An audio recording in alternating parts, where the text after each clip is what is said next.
The symbolism is sickening. You already know what this is about when you see that I had to dig through the crates and find my Russian ruble. Here we go again with Russia and gold. If you remember, I've already done 2 videos covering this issue of Russia and how many of us were missing the point that Russia was only buying gold at a fixed rate, not setting a gold standard. And that was really to protect the ruble and Russian gold miners. Then we had Russia demand payments in rubles or gold, which was another one of those nothing burgers. So where are we now? Well, let's start with the facts. Because you know, as stackers, we believe in research over me search. Facts. Russia is one of the largest producers of gold, along with China and Australia. Last year, Russia mined 314 tons of gold, which is about 10% of the metal dug up globally.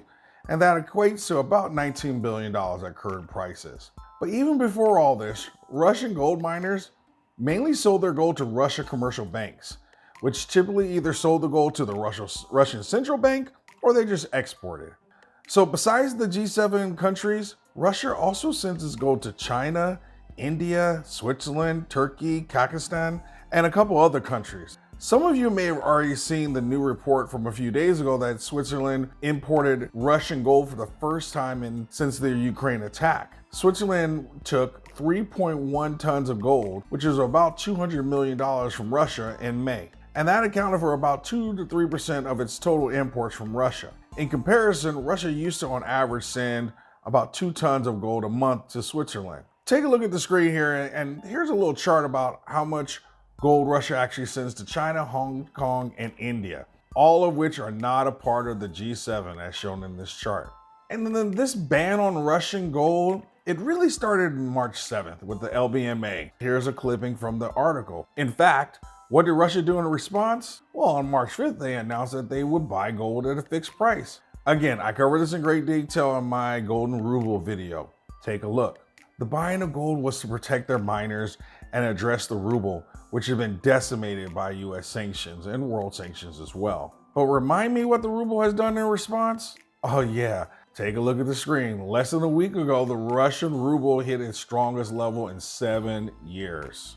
And so what did the experts have to say about this banning of Russian gold by the G7? Quote, Russia's gold exports had already been rerouted since the start of the war, flowing eastwards rather than westwards, reflecting self-sanctioning from Western world gold market participants, said Julius Baer, analyst at Carson Minke. Next quote, in reality, this is a mere rubber stamping exercise of unofficial policies already in place. Next quote, the impact from a ban on Russian gold imports by G7 nations is likely to be fairly limited, given the industry already took steps to restrict Russian gold, said Warren Patterson, head of commodities strategy at ING Group. Next quote, the implications of a ban on the gold market are likely to be very limited. In India, which is one of the world's largest markets for gold, analysts said they were unfazed. Quote, we believe that the impact will be fairly limited for the international markets as flows have already been restricted by previous sanctions. India is the world's second largest buyer of gold after China, and analysts say the economic conditions will have a far bigger impact on the consumption patterns than this ban. Ultimately, Russian gold will find home in other markets. So what are the real takeaways? What does this really accomplish? 1, yes, it will cause some disruption, but nothing in terms of a direct impact on gold prices. As an analogy, think about driving home and along your route you find one of the main streets closed due to an accident. Does it slow you down? Sure. Do you have to take an alternative route? Yeah, but you have and no other ways home. So the road closure just slows you down, makes it a little more challenging, and may even create some frustration.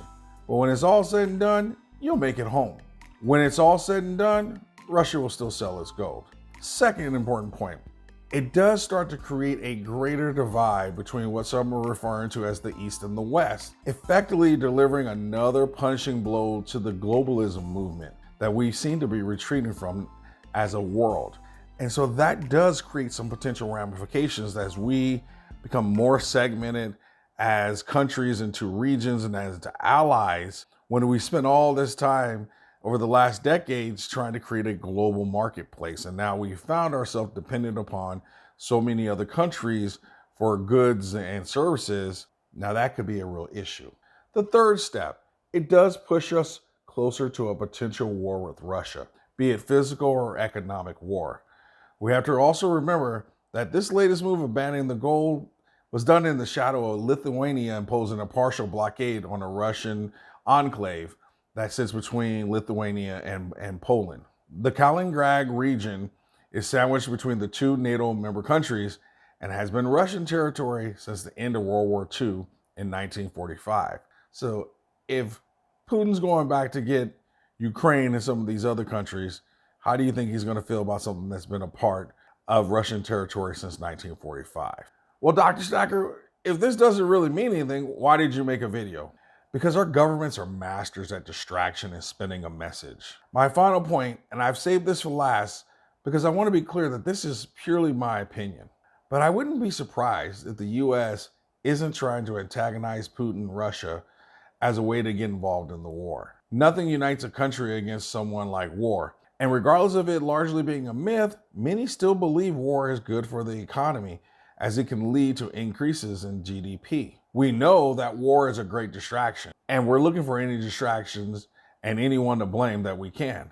After all, we already tried to blame Putin and the war for our inflation. Let's think about this. What situation would give the government an excuse to stop interest rate hikes, stop quantitative tightening, and get the printing machines going again?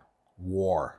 Think about the movie Wag the Doll. What we do know is that the escalation of the current war or US involvement would be bad for the world, but good for the price of gold in that scenario. In the comments, let me know what you think about this latest decision to ban Russian gold. Does it make any sense? Do you see it as symbolic as well?